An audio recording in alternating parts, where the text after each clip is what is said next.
You may be familiar with the proverb that says, speak the truth, even if your voice shakes.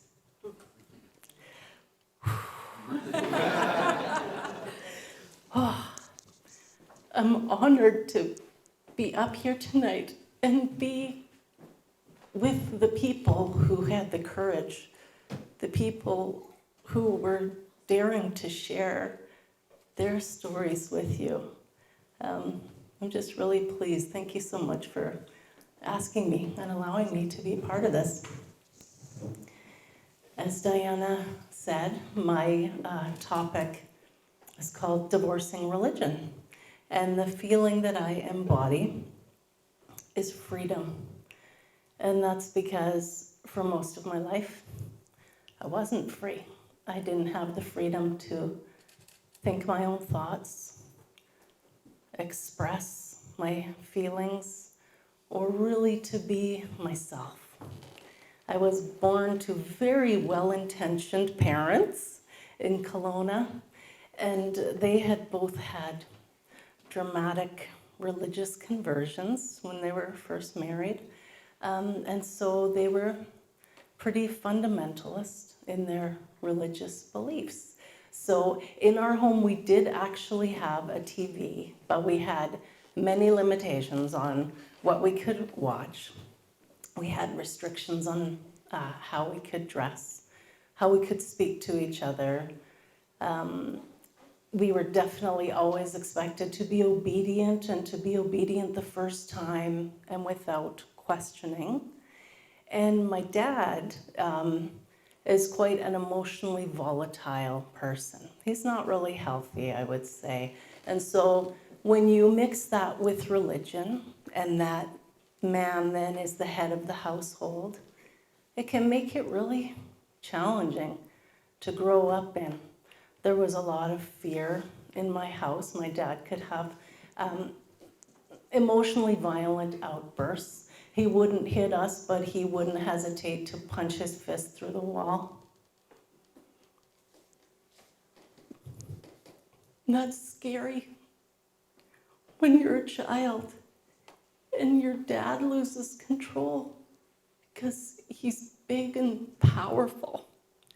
And for me, my dad represented God himself because that's what we were raised to believe. There's God and the pastor and, the husband who's the dad.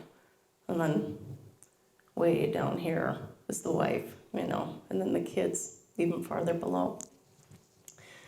So it wasn't a house where there was a lot of laughter. There were a lot of rules. I became fluent in the language of rules, and it's where my comfort zone was, because if I could learn my dad's rules and follow those rules, then I could maybe avoid punishment.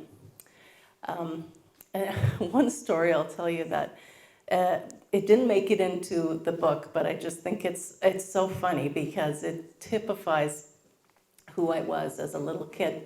So I think I'm about maybe 9 years old, and I'd been invited over to a friend's place for dinner. That's pretty cool. And I was thinking, at that point I thought all families were basically alike. Like the same thing probably went on in your house that went on in my house, just that's how kids think.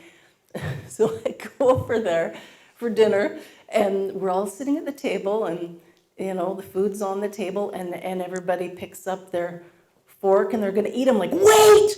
And I was just about having a heart attack. They said, what? And I said, aren't you going to say the blessing before you eat the food? Like, what are you, barbarians? And so my friend's dad, he was beet red, and he said, well, Jani, how would you like to say the blessing? Obviously, that wasn't a tradition that they had in their house, but it really typifies who I was.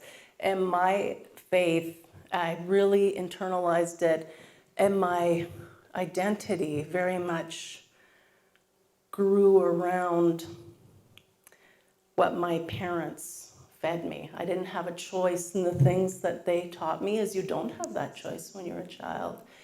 So, lots of fear about hell and damnation, and I'm not a good person, and I have to be very careful because at any time I could say or do the wrong thing, and you're on the road to perdition. So life was just very serious. I didn't have the freedom particularly to make friends for friendship's sake, because everything was to be about the religion. So if I was making friends with someone, it was to proselytize or to witness to them or try and convince them to become members of the church. So there wasn't a lot of freedom there. And I got into junior high school and became even more entrenched in my faith. And kids were starting to pick on me and bully me, and I didn't realize that part of it I was bringing on myself, because the more kind of radical that I became, the more I was sort of alienating myself. And the religious group that I was a part of, they were a very emotional group, and they were really encouraging me, you gotta give it all for Jesus, and you should always be witnessing and, praying without ceasing and all these things and memorizing your Bible verses. And that was my life. And it was oppressive. And then eventually the bullying became too much, and I went to a different school. And I'm very happy to say one of my friends from high school actually is here tonight. By the way, she was my math tutor, so if you're having trouble figuring out your bell, she's the one to talk to. And the year I met Mari was a very happy year for me, because as I got away from all the bullying, some of the intensity managed to dissipate from my personality or from my experience, and I was able to have fun. And our school in grade 10, we did a musical production, and it was The Sound of Music, and guess who was the Mother Abbess? Because, I like my rules, and I felt comfortable in that authoritarian role. But fast forward a few years, and I'm back into religion, really back into religion heavily, married a pastor, moved to a small town in Alberta, went to a very conservative Bible college. And we had 2 daughters by this time. And so I was homeschooling, and then very deep in the homeschooling movement, which is also quite fundamentalist in Alberta anyway. I'm not sure how it is over here. But yeah, more and more rules. Started wearing a head covering. My parents had been strict. I was way stricter than my parents ever had been.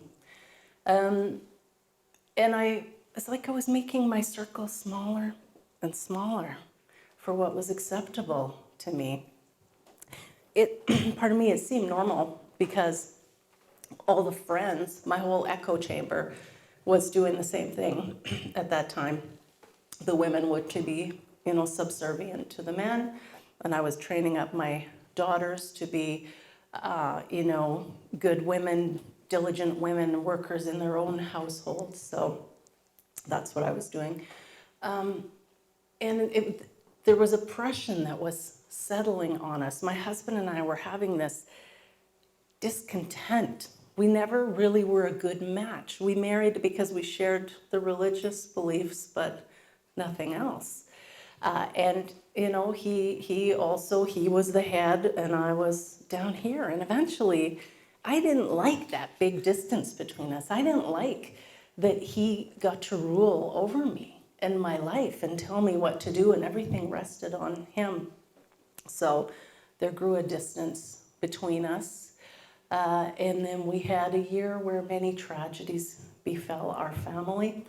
And eventually it just got to be too much. And, one last thing happened, and it just jolted me free of my cognitive dissonance. I started seeing this life that I'm having, this isn't fitting with how pure I've tried to be and how closely I've tried to follow the Bible and dot every I and cross every T, and all that's happening is terrible, terrible things. I'm starting to think I bet on the wrong horse. This doesn't seem right. But I had to give myself something I'd never had before, and that was freedom. I had to start giving myself freedom to, pull my head out of the sand and start looking around. What other philosophies were there? What other religions were there? Maybe somebody else got it right. I sure didn't have it right. And it took a lot of courage, and I certainly didn't do it gracefully. Sometimes it was a real gong show. I'm talking about my deconversion as I started releasing those thoughts and beliefs that had bound me so tightly. It was like when you force a beach ball underwater and you take your hands off and it comes up and there's all that freedom and release, but there's fallout. There's water splashing all around.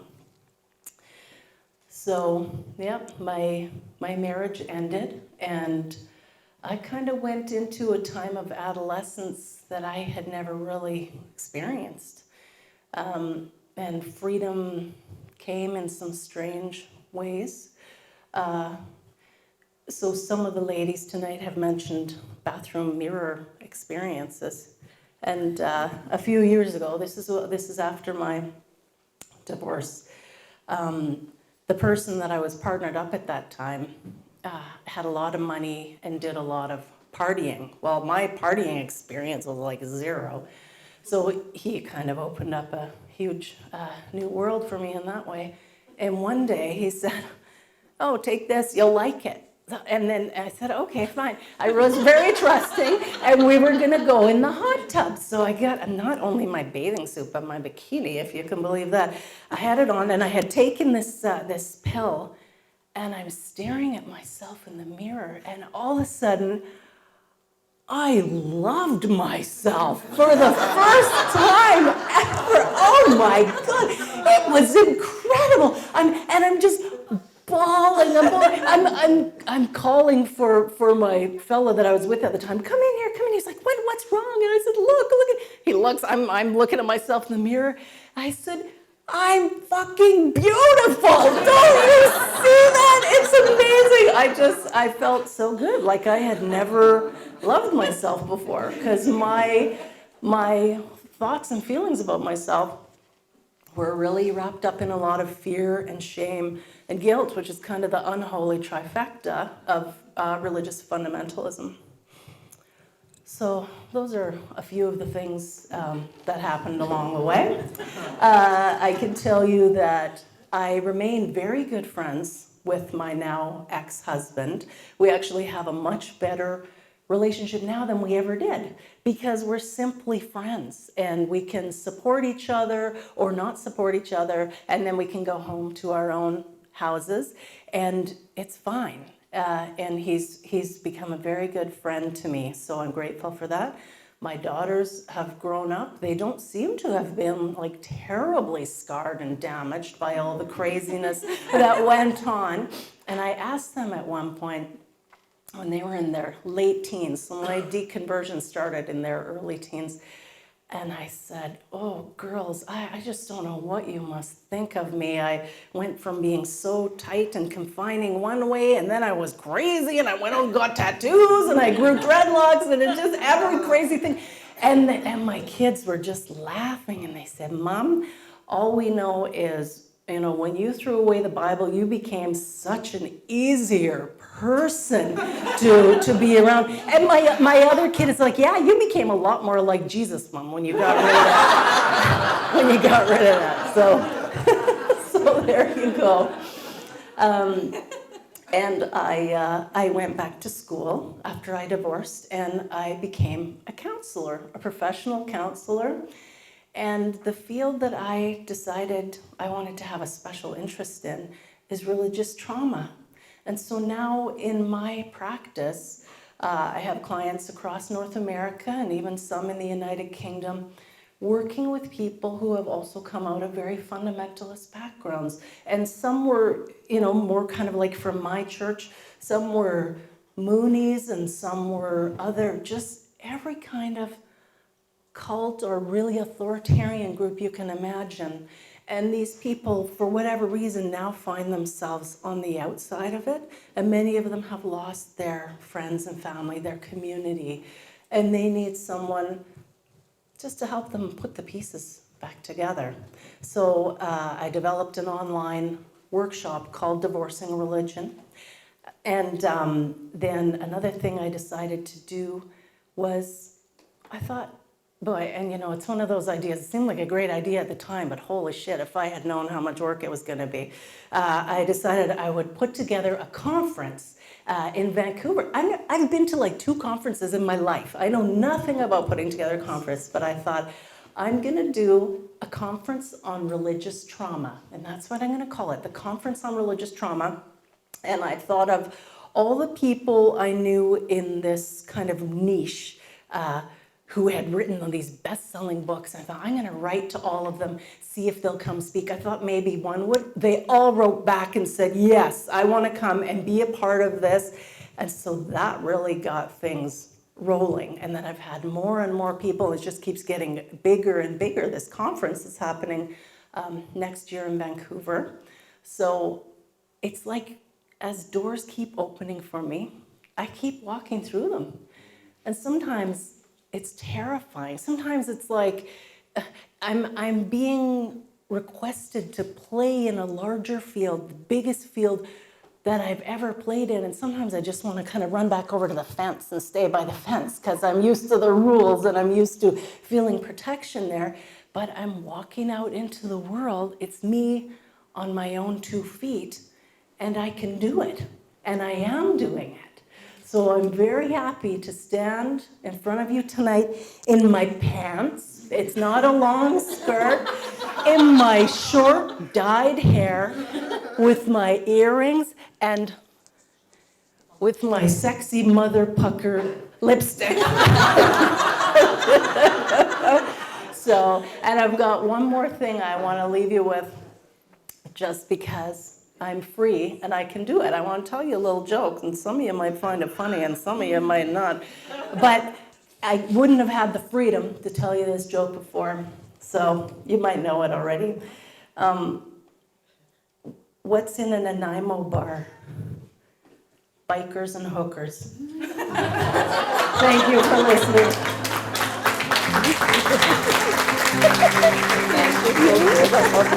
Thank you.